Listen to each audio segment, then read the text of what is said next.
Thank you for downloading from the BBC. For details of our complete range of podcasts and our terms of use, go to bbcworldservice.com/podcasts. Hello and welcome to More or Less on the BBC World Service. I'm Ruth Alexander.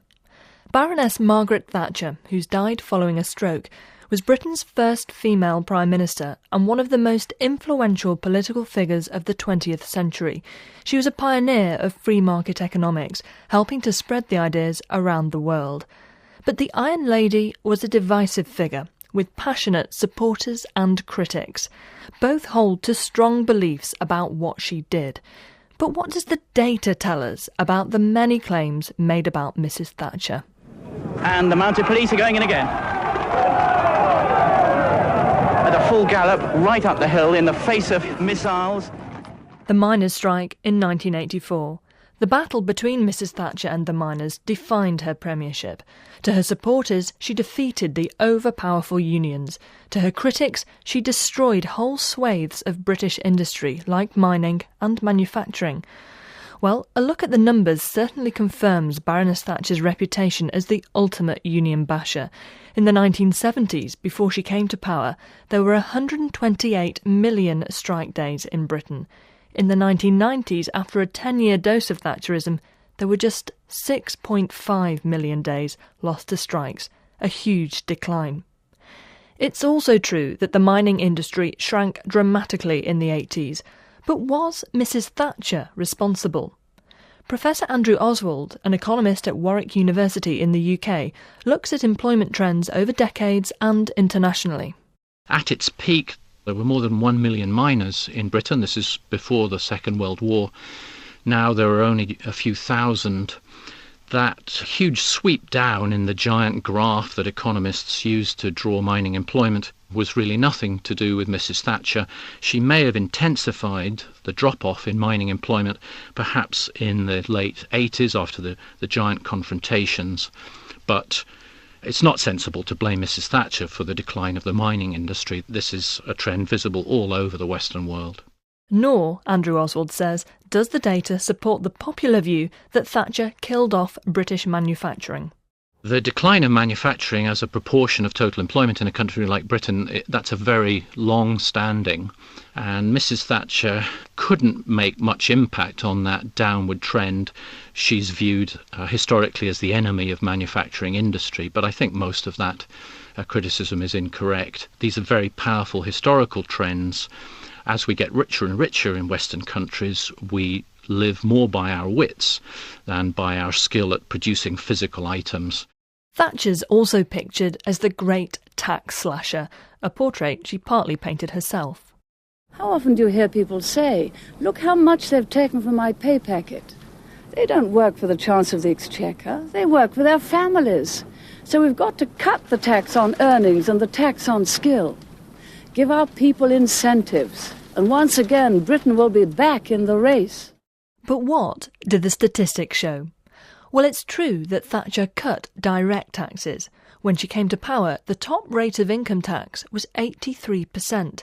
By the time she left government, it was 40%. And basic rate tax fell from 33% to 25%. But indirect taxes went up. For example, VAT on goods and services almost doubled. So what does this mean for public spending? Did she roll back the frontiers of the state? Well, not as much as her supporters and critics like to believe.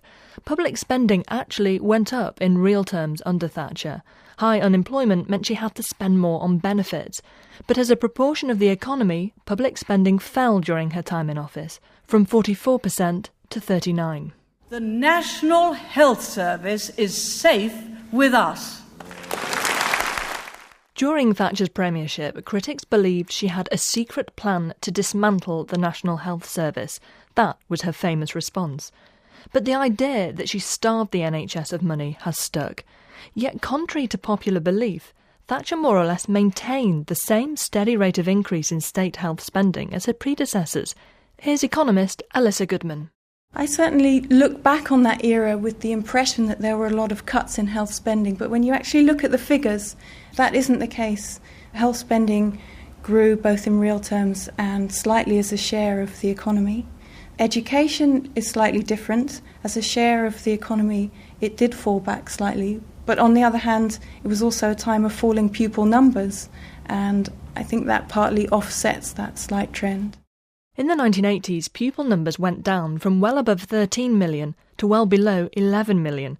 So in fact, although public spending on education fell, pupil numbers fell faster, meaning more money per child. But what about the claim that Britain under Margaret Thatcher became a more unequal society? Yes, the data says, this did happen. Here's Professor Nick Crafts, economic historian at Warwick University. If we look at the mid-1970s, the top 10% were probably earning 2.5 times the level of the bottom 10%. By the end of the 80s, beginning of the 90s, that ratio had moved to about 3.5 times and was still continuing to rise. Taking account of inflation, the incomes of the top 10% grew about 60% during Thatcher's time in office, while the incomes of the poor grew hardly at all, and on some measures shrank. Mrs Thatcher wasn't the only cause, but policies over which she had discretion, such as the reduction of the top rate of tax and the break of the earnings link by which benefits had been uprated, did increase the gap.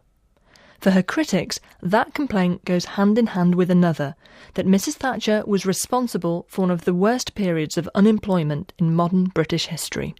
The latest unemployment figures show a rise of 128,000, taking the total to a new record, nearly 3.25 million. The news brought the comment, a great disappointment from Mrs Thatcher. The numbers were unquestionably high, and the experience for many people miserable. But what can we tell from the data? Well, when we look at the trends on the graphs, the rises and falls in unemployment over the long term, compared with those in other countries, including those with policies quite different from her own, it's actually difficult to identify a specific Thatcher effect. Here's economist Andrew Oswald. Mrs Thatcher inherited a growing unemployment problem.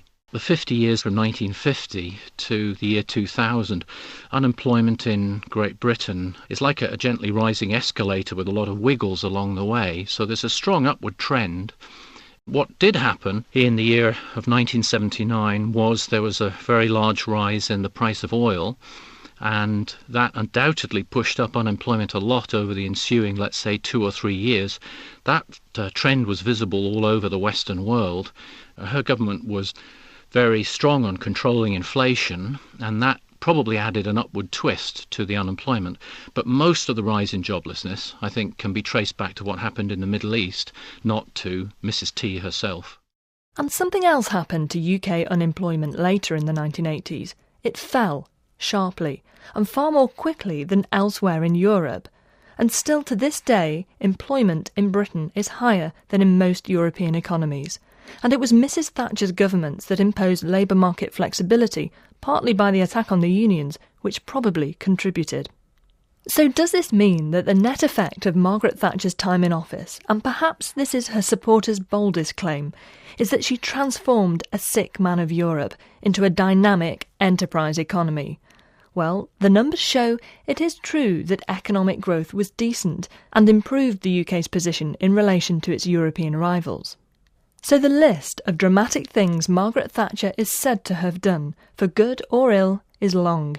The list she really did do, the numbers tell us, is rather shorter. But in the end, for both friend and foe, the image, perhaps because it was so vivid, perhaps because it was even cultivated, far exceeds the evidence of the numbers. If there are any numbers you'd like explaining or investigating, do email us. Our address is moreorless@bbc.co.uk, and you can listen to more editions of this programme and sign up for a free download at our website, bbcworldservice.com/moreorless. Thank you for listening to More or Less, and thank you to Michael Blastland and Andrew Dilnott, whose journalism greatly contributed to this programme.